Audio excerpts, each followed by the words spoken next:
జాతీయ రహదారి భద్రతా మాసోత్సవాలను రాష్ట్ర ప్రభుత్వం జనవరి 1 నుంచి 31 తేదీ వరకు నిర్వహిస్తున్న సందర్భంగా నిజామాబాద్ జిల్లా బోధన్ పట్టణంలోని ఇందూర్ పాఠశాలలో శుక్రవారం విద్యార్థులకు పాఠశాల కరెస్పాండెంట్ ట్రస్మా జిల్లా అధ్యక్షులు కొడాలి కిషోర్ ఆధ్వర్యంలో రోడ్డు భద్రతపై అవగాహన కార్యక్రమం నిర్వహించారు. ఈ కార్యక్రమానికి ముఖ్య అతిథులుగా బోధన్ డివిజన్ ఏసీపీ శ్రీనివాస్తో పాటు అతిథులుగా పట్టణ CI Venkatanarayana, Bodhan motor vehicle inspector Srinivas, traffic inspector Chandar రాథోడ్లు పాల్గొని విద్యార్థులకు వాహన చట్టాలపై అవగాహన కల్పిస్తూ వాహనాలను ఏ విధంగా నడపాలి, వాహనాన్ని నడిపేటప్పుడు తీసుకోవాల్సిన జాగ్రత్తల గురించి, రోడ్డు దాటే సమయంలో పాటించవలసిన నియమ నిబంధనల గురించి వివరించడం జరిగింది. ఈ కార్యక్రమం అనంతరం పాఠశాల కరెస్పాండెంట్ కొడాలి కిషోర్ పాఠశాల తరపున ముఖ్య అతిథులను శాలువా, పుష్పగుచ్చంతో సన్మానించారు. ఈ కార్యక్రమంలో పాఠశాల ఉపాధ్యాయులు, ఎంవీఐ అధికారులు, విద్యార్థులు, వారి తల్లిదండ్రులు తదితరులు పాల్గొన్నారు.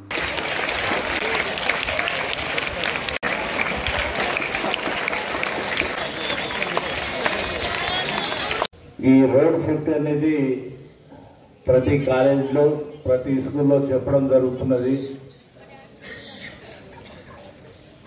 మన కన్న తల్లిదండ్రులు మన మీద ఎంతో ఆశ పెట్టుకొని వారు ఒక పూట తినకుండా మిమ్మలను ఇంత మంచి ఇందూర్ మోడల్ స్కూల్లో చేర్పించినారంటే మీరు దానికి స్వార్థం చేసుకోవాలి, మంచిగా చదువుకోవాలి, మంచి పేరు తెచ్చుకోవాలి, మీ మీద పెట్టుకున్న మీ తల్లిదండ్రుల ఆశలను కూడా నెరవేర్చాలి. కానీ కొంతమంది పిల్లలు తెలిసి తెలియక వారు triple riding, double riding, miners vehicle నడుపుతున్నారు. ఆ వెహికల్ నడపడం వలన మైనర్ కాబట్టి మీకు మైండ్ మ్యాచ్యూర్డ్ ఉండదు కాబట్టి సడన్లీ ఒక ఆవేశానికి లోనవుతారు. అప్పుడు ఏం చేయాలో తెలియదు. ఏజ్ 18 years కంప్లీట్ అయిపోయిన తర్వాత లైసెన్స్ తీసుకోవాలా. మీరు లైసెన్స్ తీసుకున్నాకనే వెహికల్స్ నడపాలా. ఓకేనా?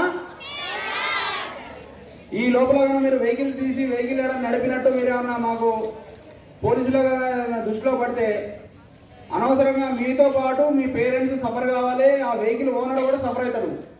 ఓకేనా? వెహికల్ డ్రైవరు, వెహికల్ ఎవరైతే నడుపుతారో మీరు మీ మైనర్లు కాబట్టి మిమ్మల్ని జువెనల్కి పంపిస్తారు. ఓకే?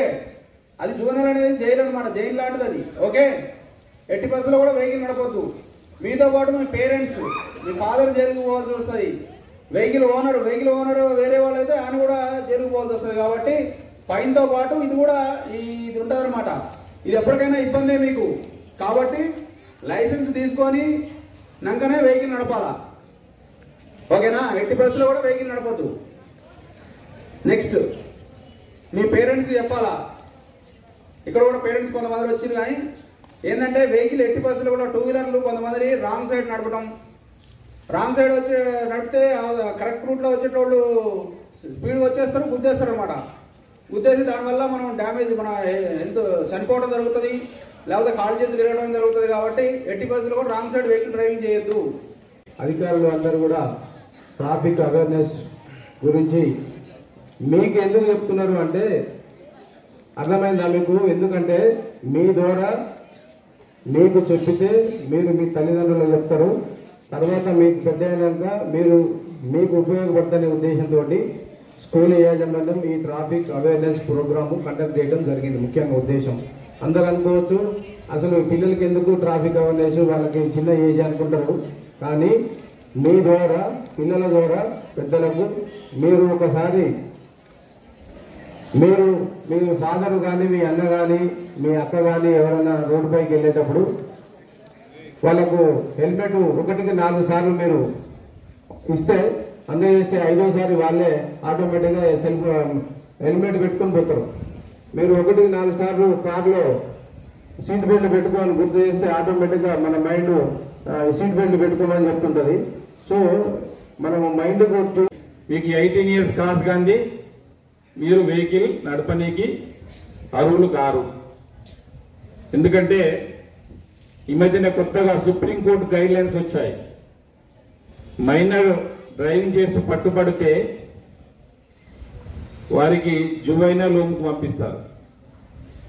వారికి జువైనల్ హోమ్ అంటే నథింగ్ బట్ ఒక జైలే, పిల్లల జైలు అన్నట్టు జువైనల్ హోమ్. అలాగే 25 years వచ్చేంత వరకు లైసెన్స్ ఇవ్వబడదు. మళ్ళీ ఆ పేరెంట్స్కు 3 సంవత్సరాలు జైలు శిక్ష. అలాగే బండి ఓనర్ కూడా, బండి వేరే వాళ్ళదని అనుకోండి, అతనికి కూడా 3 years ఇంప్రిజన్మెంట్. అంటే ఈ గైడ్ లైన్స్ ప్రకారం మరి స్ట్రిక్ట్ గా ఫాలో అవుతున్నారు కొందరు. ఇంకా మనం కొంచెం హ్యూమానిటేరియన్ గ్రౌండ్స్ లో మరి డెఫినెట్ గా మరి దానికి సంబంధించిన రూల్స్ ఫ్రేమ్ చేయబడతాయి ప్రతి జిల్లాలో కూడా. కాబట్టి మీరు జాగ్రత్తగా ఉండాలి. ఎందుకంటే ఒక్కసారి పట్టుబడితే మరి మన ఇంతకుముందు సిఐ ట్రాఫిక్ గారు చెప్పడం జరిగింది 1000 రూపాయల ఫైన్ తోని, కానీ నాకు తెలిసి అది అగేన్స్ట్ సుప్రీంకోర్టు గైడ్లైన్స్ అవుతుంది కాబట్టి అది 25,000 ఫస్ట్ అఫెన్స్ కింద 25,000 ఉంటుండొచ్చు. తర్వాత మళ్ళీ ఈ గైడ్లైన్స్ ప్రకారం ఫాలో అవ్వాల్సి వస్తుంది. కాబట్టి మీకు తెలుసా మన దేశంలో ఎంతమంది రోడ్డు ప్రమాదాల్లో చనిపోతున్నారు? భద్రతా వారోత్సవాల సందర్భంగా మన స్కూల్లో పెట్టడానికి కారణం కూడా ఏదైతే కొద్దిగా ఎక్కువ మంది ఉన్న పిల్లల దగ్గరికి ఇది వెళ్తే అది వాళ్ళ తల్లిదండ్రులకు కానీ లేకపోతే మీ ఫ్రెండ్స్కి కానీ మీ ఇంటి పక్కన కానీ తెలియజేస్తాడని చెప్పారు. ఒక్క ప్రాణం పోతే మళ్ళీ తిరిగి ఎన్ని కోట్లు పెట్టినా మనం ఎన్నో డ్రెస్సులు కొనుక్కుంటాం, డ్రెస్ పాడైపోతుందని చెప్పి దాన్ని బీరువాలో పెట్టి దానికి ఆ కలరాండలు వేసి అన్నీ పెడతాం. కానీ ప్రాణం పోతుందంటే ఎందుకు మనం దాన్ని తీసుకోవాలని అర్థం కావట్లేదు. నేనైనా మీరైనా ఎవరైనా. కాబట్టి హెల్మెట్ అవసరం, సీట్ బెల్ట్ అవసరం, ఇవన్నీ కూడా తెలుసు. ప్రాణం పోతే రాదని తెలుసు, కానీ నిర్లక్ష్యం చేస్తాం. ఒక నిర్లక్ష్యం ఒక నిండు ప్రాణ కుటుంబానికి చాలా తీరని శోకం చేస్తాయి. కాబట్టి దీంట్లో భాగంగా మనకి ఇవాళ శ్రీనివాస్ సార్ కానీ ఎస్సీపీ గారు కానీ మనకి మరిన్ని అప్డేట్స్ కోసం మా ఛానల్ని సబ్స్క్రైబ్ చేయండి.